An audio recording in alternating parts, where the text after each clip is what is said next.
ভিতর বাহিরের ঝড়, যখন হয় যে শুরু বাহিরের ঝড়, তা দেখা যায় অতি সহজে।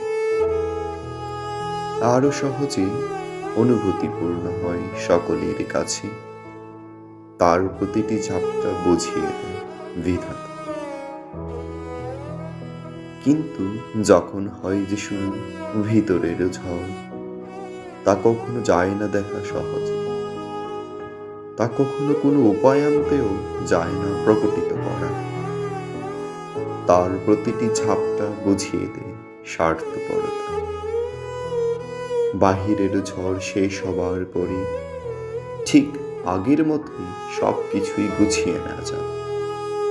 পূর্বাবস্থায় হয়ে যায় সমস্ত কিছু স্বাভাবিক, নতুন করে হয় যে শুরু নতুন দিন।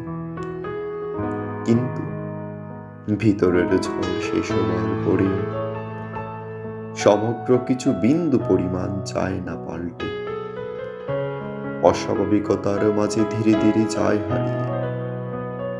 নতুনের আশায় গুনতে হয় নতুন দিন। বাহিরের ঝড় শিক্ষা দেয় সৃষ্টিকর্তার ক্ষমতার অসীমতা। ভিতরের ঝড় শিক্ষা দেয় স্বার্থপরের থেকে অতি উত্তম নিঃসঙ্গতা ও একাকিত্ব।